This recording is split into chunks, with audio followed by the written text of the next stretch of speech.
Canto 1, Chapter 14, text number 9, the disappearance of Lord Krishna. Yasmana sampado rajyam dara pragya prana kulam praja asan sapatna vijaya lokascha yad anugrahat yasmana sampado rajyam dara pranakulam praja asan sapatna vijaya lokascha yad anugrahat.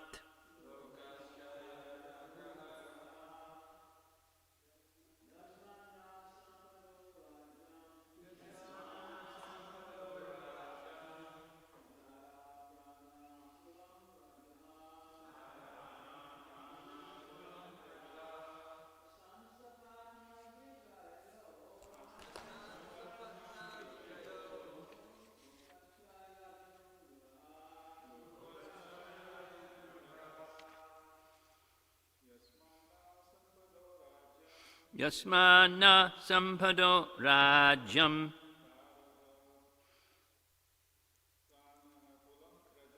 dara pranakulam praja asan sampatna vijayo lokascha yad anugrahat yasmana sampado rajyam dara pranakulam praja asan sampatna vijayo lokas yad anugrahat yasmana sampado rajyam dara pragyat kulam praja asampatna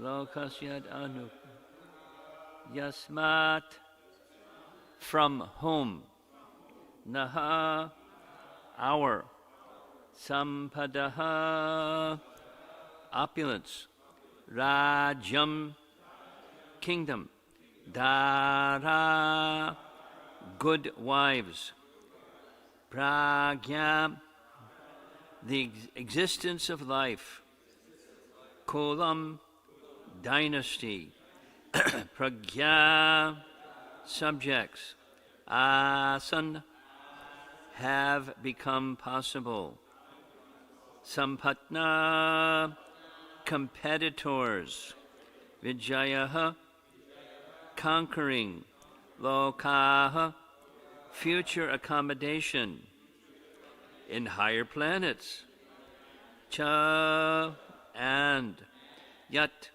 by whose anugrahat by the mercy of. Translation from him only all our kingly opulence, good wives, lives, progeny, control over our subjects, victory over our enemies, and future accommodations in higher planets have become possible. All this is due to his causeless mercy upon us. Purport by Srila Prabhupada. Material prosperity consists of a good wife, good home, sufficient land, good children, aristocratic family relations, victory over competitors, and, by pious work, attainment of accommodations in the higher celestial planets for better facilities of material amenities. These facilities are earned not only by one's hard manual labor or by unfair means, but by the mercy of the Supreme Lord. Prosperity earned by one's personal endeavor also depends on the mercy of the Lord. Personal labor must be there in addition to the Lord's benediction, but without the Lord's benediction, no one is successful simply by personal labor. The modernized man of Kali Yuga believes in personal endeavor and denies the benediction of the Supreme Lord. Even a great sannyasi of India, not mentioning the name, delivered speeches in Chicago. We know who that person is. Protesting the benedictions of the Supreme Lord. But as far as Vedic Shastras are concerned, as we find in the pages of Srimad Bhagavatam, the ultimate sanction for all success rests in the hands of the Supreme Lord. Maharaj Yudhishthira admits this truth in his personal success, and it behooves one to follow in the footsteps of a great king and devotee of the Lord to make life a full success. If one could achieve success without the sanction of the Lord, then no medical practitioner would fail to cure a patient. Despite the most advanced treatment of a suffering patient by the most up-to-date medical practitioner, there is death. And even in the most hopeless case, without medical treatment, a patient is cured astonishingly. Therefore, the conclusion is that God's sanction is the immediate cause for all happenings, good or bad. Any successful man should feel grateful to the Lord for all he has achieved. Very practical. I mean, wishful in one sense, but very practical. Very practical in the sense that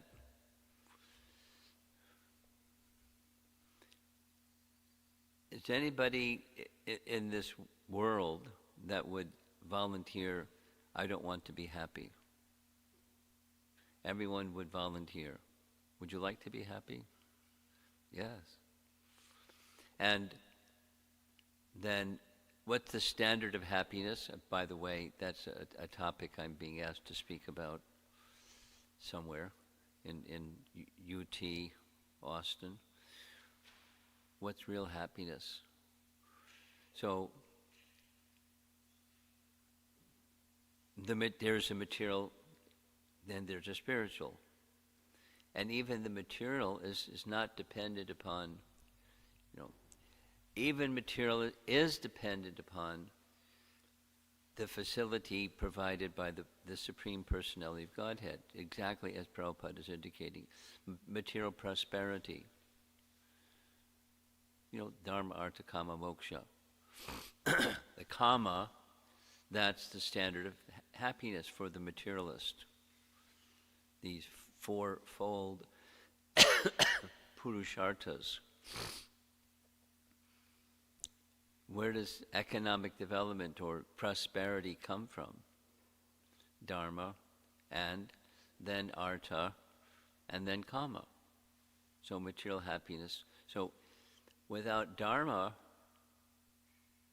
is there going to be artha? Well, some people think.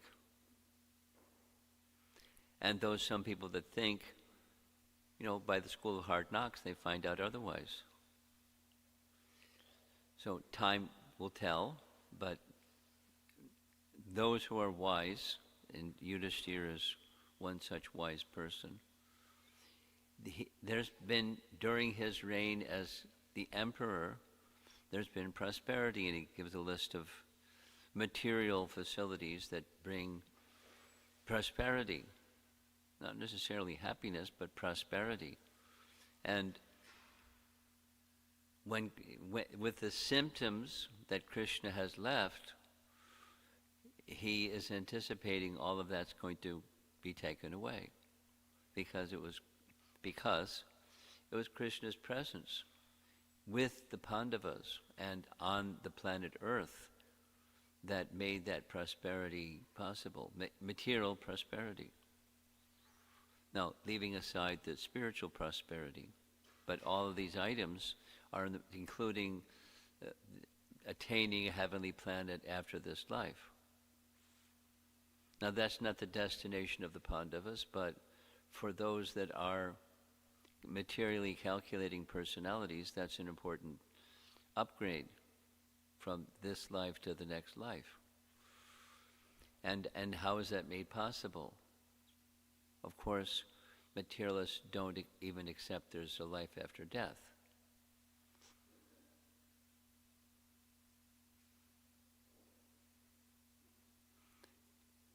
You know, celebrated example, Prabhupada's visiting Moscow and Professor Kotovsky, Swamiji. After life is finished, everything is finished.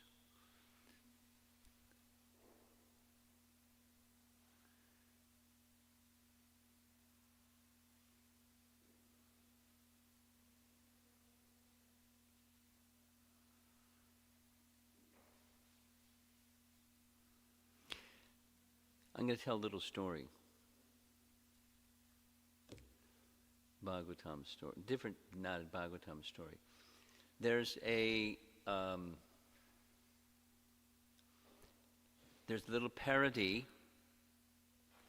that a Greek philosopher named Theseus told to teach the Greek people the philosophy of the persistence of identity. And the parable, or the story, is called The Ship of Theseus. Once upon a time, I was visiting in Beijing, and it was at a yoga studio. And at the end of the first hand up, at the end of the yoga studio class, the topic, I don't remember what it was, but, very enthusiastic young girl. And her question was, what's your take on the ship of Theseus? And I, what? This is China. What do you know about the ship of Theseus? She said, we studied it in philosophy class in China, ship of Theseus. So now you're curious, what's the ship of Theseus all about, right? So Theseus wanted his audience to understand the persistence of identity, and therefore he gave a little parable or a story that in the history of Greece, in Athens, there was a king, and his name was Theseus. And Theseus was requested by the people of Athens to slay the evil Minotaur in Crete. And so he accepted the challenge. He got in a boat, rowed the boat to Crete, slayed the Minotaur, and came back. Yay! Theseus was victorious over the Minotaur. So, according to this story, for 1,000 years, once a year, the event was reenacted of the ship of Theseus leaving the harbor in Athens, going to Crete, and a little drama of the king slaying the Minotaur and then coming back. So in the course of 1,000 years, according to the Greek philosopher, all the parts of the ship had to be replaced.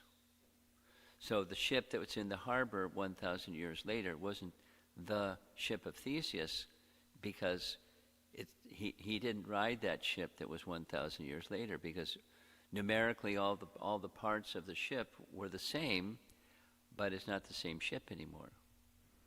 So then the Greek philosopher asked his audience, what's the real ship of Theseus? The one that's in the harbor, or the one that sailed with the king riding on the back of the ship? And then the whole presentation was his way, this Greek philosopher's way, of helping his audience understand, while parts of a ship may change, just like parts of a body may change, there's some persistence of identity. So he didn't give an answer to his own question, but the story leads to the eternal soul. Although the parts are different, and even through species of life, and what to speak of during our particular life, etc., etc., etc., the identity continues, and that's the soul, the persistence of identity. So the Pandavas are eternal associates of Krishna, and they're not going to the heavenly planets, they're going to Krishna. But the way that the Bhagavatam is structured, and the way that Srila Prabhupada is pointing out specifically in the purport, the bounty that comes to a king or to anyone in a kingdom, anybody that's walking on the surface of the earth, if there's prosperity, what's the source? And the source is the Supreme, and some persons want to deny. But even those that want to deny, they're dependent upon the source. And those that don't deny, they are favored by that source because they align themselves with the source. And therefore, by nature, that their necessities are taken care of as the necessities of every living entity and all species of life, etc., etc., etc. So the Bhagavatam is teaching us to take shelter of Bhagavan, naturally. The Bhagavatam, the book, and the person Bhagavata point towards Bhagavan. And so Yudhisthira is the spokesperson who's pointing to Bhagavan. And that's the title of the chapter, the disappearance of Lord Krishna. So the auspiciousness that was created for the Pandavas, and specifically for Yudhisthira during Yudhisthira's reign, and each of the five brothers manifesting some particular opulence and feature, etc., etc., they're all, every one of them, whatever capacity they had, was manifest by that same Krishna, the same source of everything. And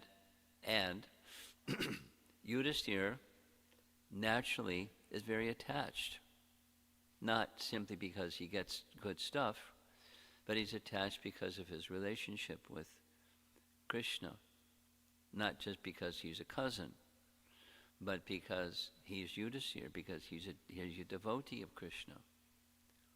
And devotees of Krishna are naturally attached to the object in different moods, in different ways, and all of that is customized according to the regard that living entity may have for the personality of Godhead.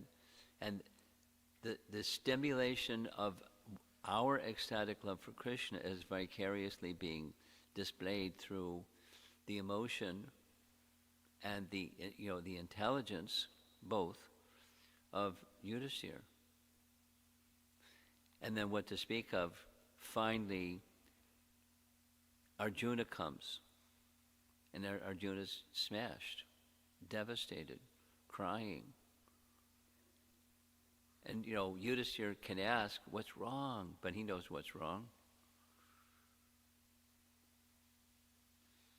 And then there's a response from both.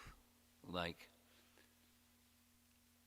let's go to the Himalayas and depart this world in fixed meditation upon the personality of Godhead. So that's what they do. And guess what? Part of what we're going to be doing during the Thanksgiving holiday is we're going to hear about the Pandavas' pilgrimage to the Himalayas. It's very, very interesting. Very interesting. We don't necessarily associate the Pandavas with the Himalayas, but that's where they went. And that's where great personalities, many great personalities go to end their existence, and without distraction, fixed upon the personality of Godhead. Now, one doesn't have to go to the Himalayas to do that. Bhishma Dev didn't do that, and Prabhupada didn't do that, and many other personalities achieved spiritual perfection without doing that. But it was a practice for a good reason, because no distraction, and very, very, very little necessities of life, very sparse and very severe, nonsense gratificatory environment. But that was voluntarily chosen for some, for that reason. Of course, Prabhupada chose to be in Vrindavan, his beloved Vrindavan.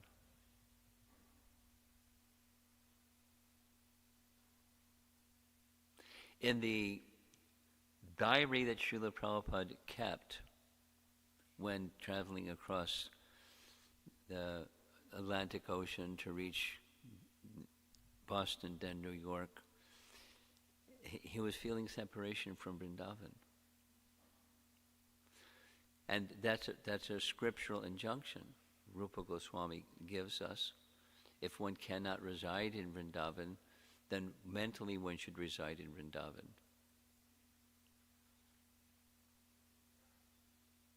Now, back to Yudhisthira, he had a service. His service was to rule the world. Krishna wanted it, and he did what Krishna wanted because he's a devotee of Krishna. And there was a price to pay. There was a fratricidal war, and so forth and so on. But it's what Krishna wanted. So he did what Krishna wanted. And now Krishna's leaving. And he sees that from the previous verses, he sees the signs, and he understands, like this particular verse, the benefits that made ruling in his kingdom not only satisfying for him, but for all of his citizens. The bounty came, the prosperity came from Krishna.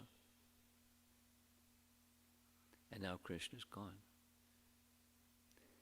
He's not feeling sad because the prosperity is going to disappear. He's sad because his association with Krishna will no longer be available. He doesn't know the detail. Arjuna is going to bring the detail. But he sees the sign, so he knows. So it's an emotional, transcendental emotional event for Yudhisthira. The whole little build-up on waiting for a number of months for Arjuna to return, and he hasn't come. And that means something.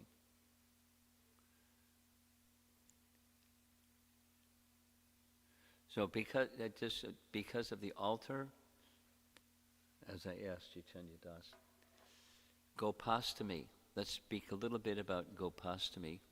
Yesterday evening, I spent yesterday evening speaking about Srinivasacharya because it's the disappearance day today of Srinivasacharya, a very important personality in our disciplic line. But this Krishna Bhakti, this Gopastami is a special event. Special event in the sense that Krishna's pastimes in Vrindavan are centered on cows. And as the narration goes, when Krishna was really little, he wanted to herd the cows. And Nanda Maharaj said, the cows are so big, and you're so little. And he was insisting, and so he said, you can take care of the calves. Then after some time, precocious Krishna graduated from the calves to the cows. And because they're cow herds, when Krishna began, before Krishna began taking care of the cows, there was a big festival. That's what Gopastami is. And this and that and the other arrangements celebrating this wonderful, wonderful event where Krishna is going to begin taking care of the cows. Still, he's small, and the cows are big, but it's an important event in the life of Vrindavan.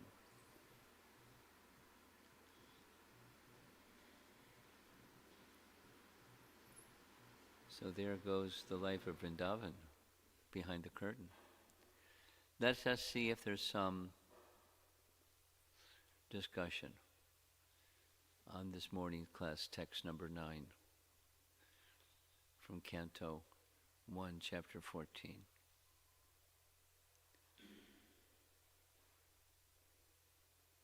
Really? You got a microphone too already. Okay, take it away. Well, I was admiring your point at the beginning in referencing how Maharaj Yudhishthira can make these statements. I mean, he can actually say what the Supreme Personality of Godhead has done, is doing, and will do within their life relative to the success of human life. Not many people can do that. But he's not supposed to? That's your statement? No, he is. Just that he has that realization. Oh, he had, yeah, okay. That, past, present, and future is still completely dependent on the Supreme Lord, even though he's the emperor of the world. He's the top person in the planet, and still he feels this way. It's just quite admirable. Thank you for bringing that up. Well, you brought it up.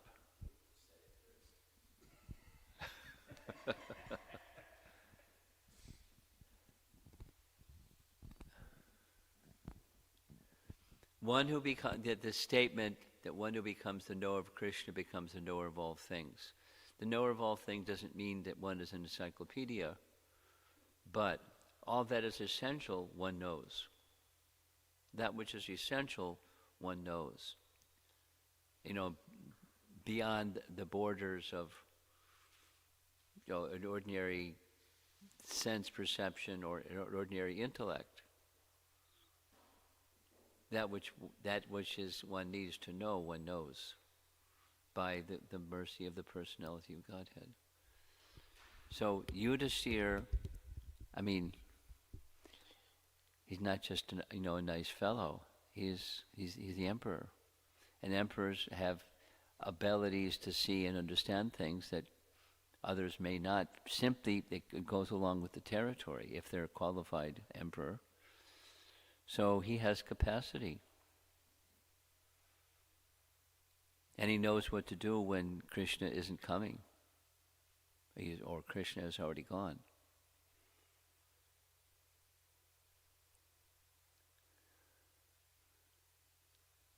I'm going to tell a little story, Prabhupada's story. Go ahead. Prabhupada's story.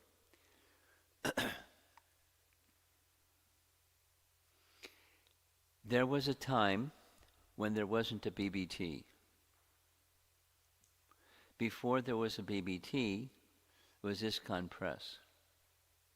And some time passed, and Prabhupada decided that because there may be some challenge against the valuable asset of ISKCON property, he wanted to separate ISKCON property from his intellectual property. So then he established BBT. But in the early days, it was just ISKCON Press. And after some time, ISKCON Press had started in Boston. Prabhupada had the ISKCON Press shift from Boston to New York because there was facility for it in New York, etc. There's a big building, and etc., etc. So when Prabhupada came to visit in New York, one of the events that occurred was there was a full report made to Prabhupada, among other things, the artists. I mean, there's a detail. The temple was on Henry Street, and then several blocks away in a warehouse district, there was a street called Tiffany Place. Tiffany sounds like, spiffy, but it was a warehouse district. And ISKCON Press had rented some warehouse space, and the artists did their artwork in that warehouse space. And so when Prabhupada came, it was like a little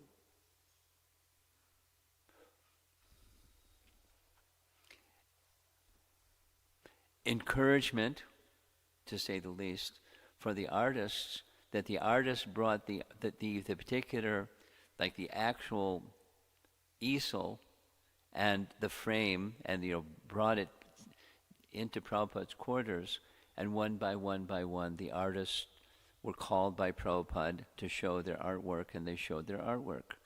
And I remember very specifically, one of the paintings that was being worked on at the time was this, that, Yudhishthira holding his danda, climbing the mountain in the Himalayas.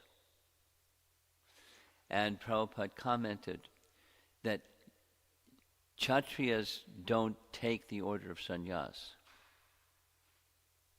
So, this is a mistaken painting.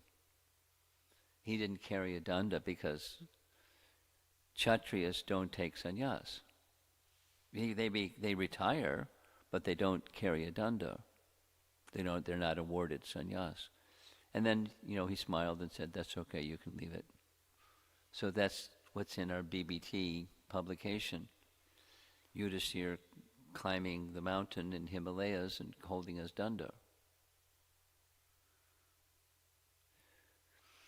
So when Yudhishthira and the other Pandavas decided, mainly by Yudhishthira's direction, but they all agreed, to leave the world with their minds completely fixed upon Krishna, and different than how grandfather Bhishma left this world.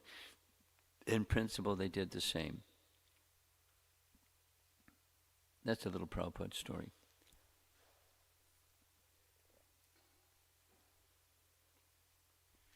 The translation says good wives, but Srila Prabhupada very intelligently in the purport said good wife. Plural. Yeah. Wives. So there's Arjuna had more than one wife. They all had one wife, and then Arjuna had more than one wife. Wives. Yes. But I was saying that Prabhupada was very intelligent that when in the purport he put wife, so he's making sure that people understand that it should be only one wife. Okay. But the Kshatriyas had the facility. Kshatriyas had the facility that if they so desired, more than one wife. And Arjuna had a few. Anyone else? Yes.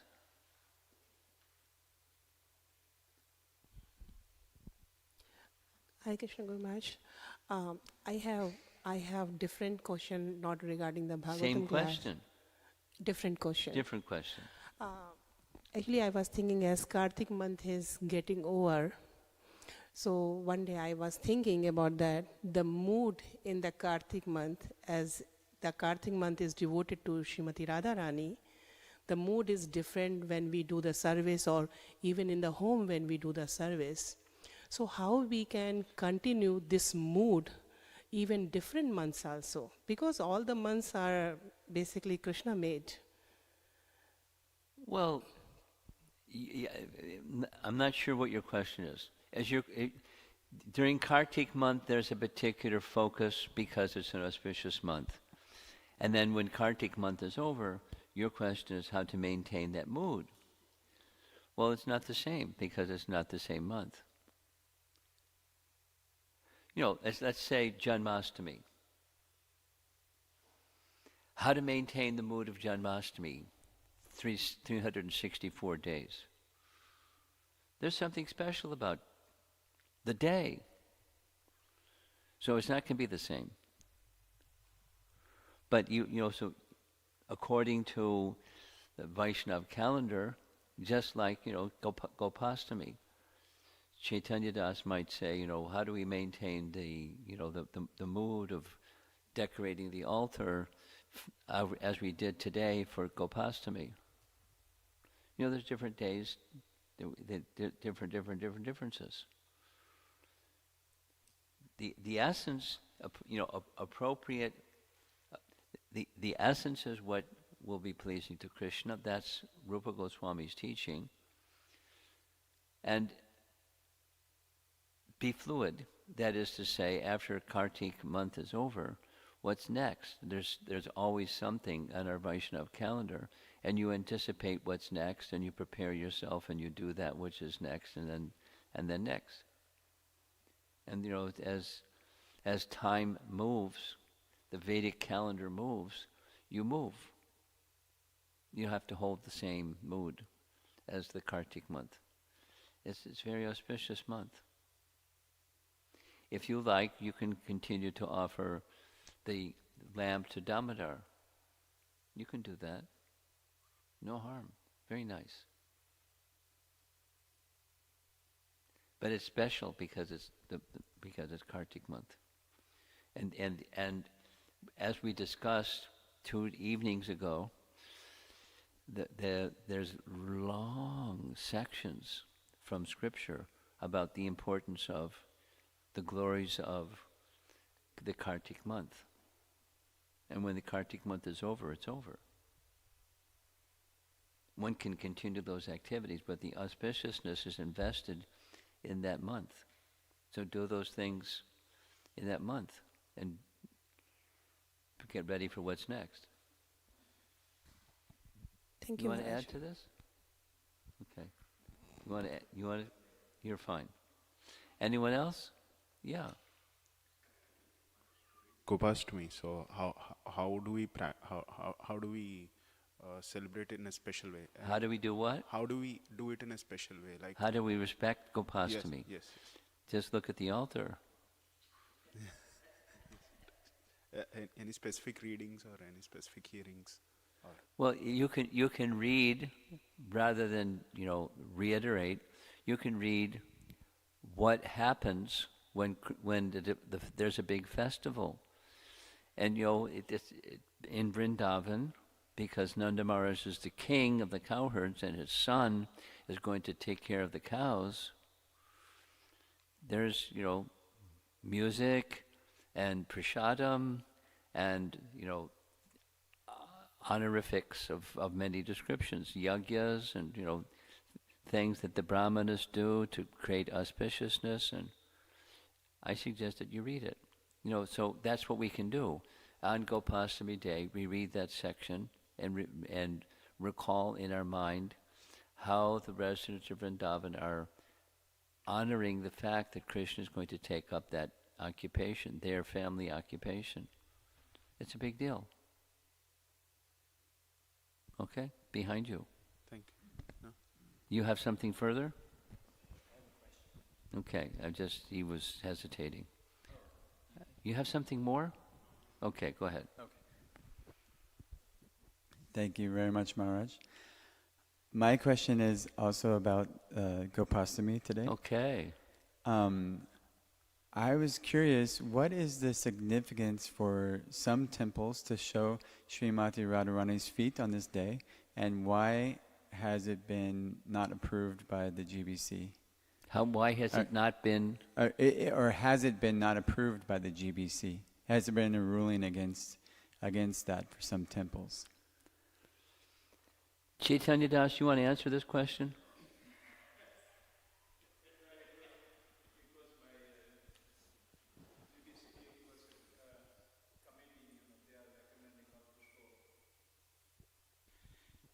GBC deity worship committee is recommending not to show Radharani's lotus feet, so we stopped doing that. Why they did it? I think Srila Prabhupada said that we shouldn't show Radharani's lotus feet. That's what the reason they gave. Now, why the other temple are showing, you have to ask them. Yeah, I was just curious, the connection between the mercy of Srimati Radharani's feet and Gopastami. You got an answer. Okay. In your mind, you can meditate, but your eyes can't see. In the deity feature.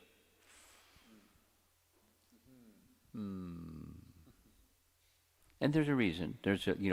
From the Shastra, there's a reason why. Yes, Mataji. Tamal Krishna Maharaj had Radha Damodar party, bus party. Speak slowly. His Holiness Tamal Krishna Maharaj had the Radha Damodar bus party, and they would show Radha and Damodar's feet every day. Yeah, well, that's before the GBC made a ruling. And Srila Prabhupada told them not to show every day, once in a while you can show. So in Houston, we used to show for Radhashtami. I wish we could keep that tradition. You go complain to the deity worship ministry. Good luck. Srila Prabhupada ki jai.